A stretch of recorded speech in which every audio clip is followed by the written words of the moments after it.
بسم اللہ الرحمن الرحیم۔ بہت سارے لوگ یہ سوال کر رہے ہیں کہ یہاں حرم میں احرام پہن کر نیچے طواف کرتے ہیں تاکہ کم ٹائم لگے، اگرچہ حکومت نے پابندی لگائی ہے، تو کیا یہ جائز ہے ناجائز ہے؟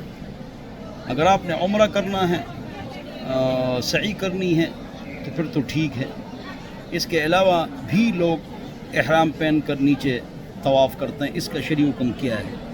اس کے 3 جوابات ہیں، لیکن پہلے ایک مسئلہ سمجھ لیجیے اور گنجائش آخر میں بتاتا ہوں۔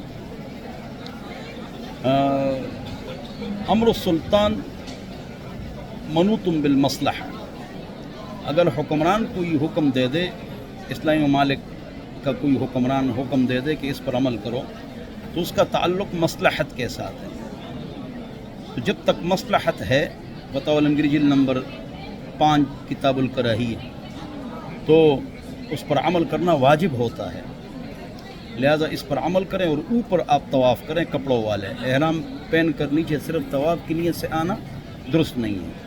لیکن اگر آپ کے ساتھ مستورات ہوں اور ان کے گم ہونے کا خطرہ ہو، یا رش بالکل نہ ہو، رش بالکل نہیں ہے، دیکھ رہے ہیں کہ رش نہیں ہے، پابندی بھی یہ انتظامی ہے، انتظامی پابندی ہے، قرآن و سنت میں تو اس طرح نہیں ہے، اور انتظامی پابندی کو ماننا بھی واجب لغیری ہی ہے، لہذا اس پر ہم عمل کریں گے سبب۔ لیکن اگر مستورات زیادہ ہیں آپ کے ساتھ، یا مستورات گم ہو جائیں گی، یا حرم میں بالکل رش نہیں ہے اور آپ احرام پہن کر اندر آ جائیں، تو اس میں گنجائش ہوگی۔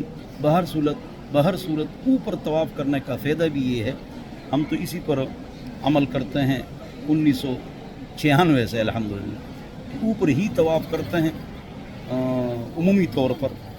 تو اس کا فائدہ یہ ہوتا ہے، قرآن رکھ لیتے ہیں اور قرآن پڑھتے جاتے ہیں، تو ایک چکر میں تقریباً 3 پارے ہو جاتے ہیں۔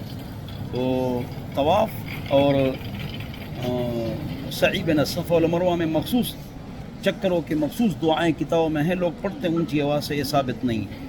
ہاں بس ذکر کرو، جو آپ کو میسر ہے وہی ذکر کر لو، جو میسر ہے وہی ذکر کر لو۔ لوگ پریشان ہوتے ہیں، مجھے تو اذکار نہیں آتے، دعا نہیں آتے، میں نے تو کچھ بھی نہیں پڑھا۔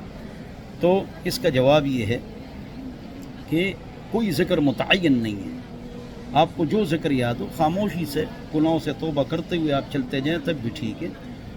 حرم میں، طواف میں، سعی میں، اللہ ہم سب کو سمجھ عطا فرمائے۔ عمرے کے مسائل سیکھ کے آؤ اور گناہوں سے توبہ کر کے آؤ، اور 5 وقت نماز اور شرعی پردہ اور گانے بجانے کے آلات سے پرہیز، اور عمرہ کے احکام سیکھ کر آؤ۔ نمبر 1 احرام نیت کے ساتھ، 2 طواف 7 چکر، 3 سعی بین الصفا والمروہ، 4 بال کاٹنا۔